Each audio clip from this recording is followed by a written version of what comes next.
गुरु प्यारी सात संगत जी, आप सभी को राधा स्वामी जी। सात संगत जी, एक बहुत ही प्यारी साखी आपको सुनाने जा रही हूँ।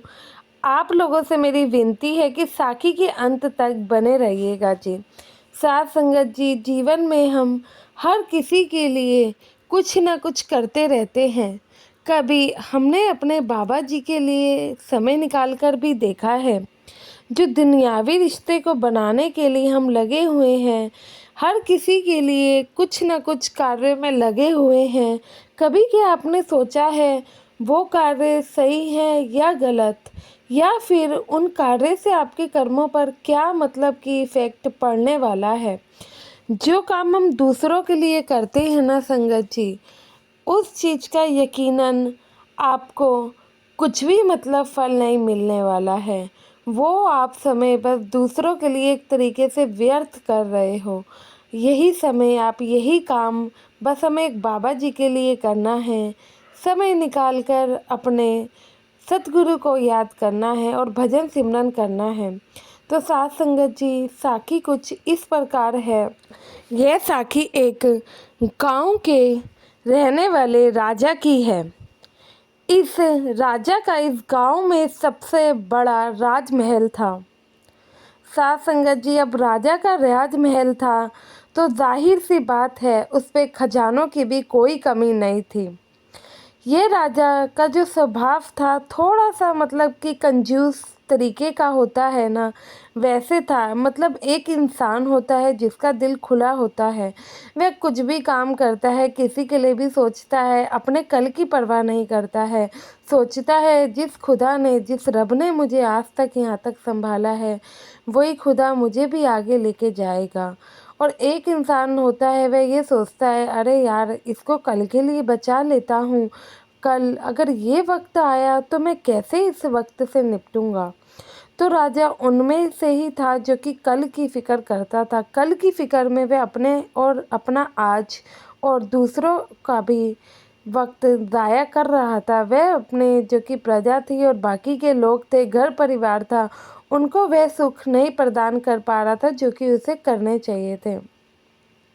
तो साथ संगत जी, राजा ने जो अपना खजाना था वह महल की एक कोने में छुपाया हुआ था। महल के कोने में एक कमरा था जिसे कि खुफिया कमरा कहा जा सकता है।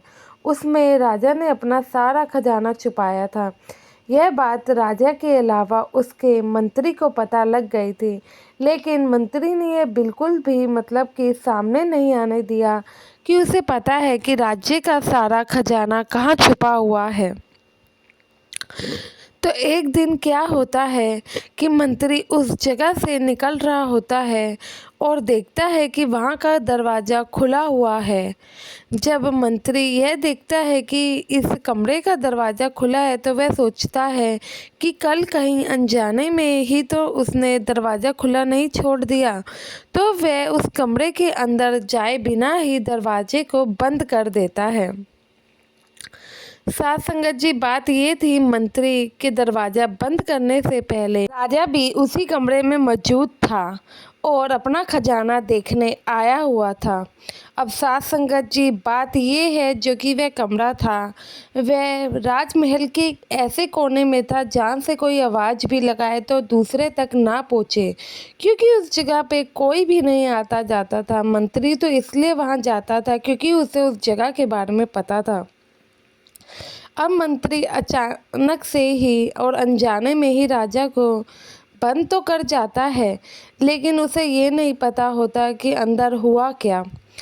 अब राजा थोड़ी देर बाद जब उस कमरे से बाहर आने लगता है तो क्या देखता है कि दरवाज़ा बंद है। काफ़ी आवाज़ें लगाता है पर क्या फ़ायदा होने वाला था, क्योंकि वहाँ से तो आवाज़ बाहर जाने ही नहीं वाली थी। तो फिर वह राजा वहाँ पे पड़े सोने से पानी मांगता है, पर वह भी किसी काम नहीं आता है। चांदी से पानी मांगता है, कुछ नहीं आता है। हीरो पर अपना हाथ मार के देखता है कि चलो कुछ मिल जाए, लेकिन उससे कुछ भी नहीं होता है। आखिर में राजा गेट को तोड़ने की कोशिश करता है। उन्हें सोने, हीरो, चांदी जो जो उसने खजाना छुपाया था सबके मदद से, लेकिन कुछ नहीं होता है और राजा वहीं अपना दम तोड़ देता है।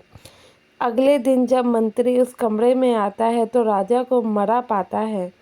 साथ ही साथ वहाँ पे राजा ने एक दीवार पे अपने खून से लिखा हुआ था कि जब मुझे ज़रूरत थी तो यह सोना चांदी मेरे किसी काम नहीं आए, यह बिल्कुल बेकार है, पत्थर है, यह सिर्फ दुनियावी दिखावा है। इसलिए वक्त रहते अभी भी मालिक की शरण ले लो। अगर आपने वक्त रहते मालिक की शरण ले ली तो वही सब काम आएगा।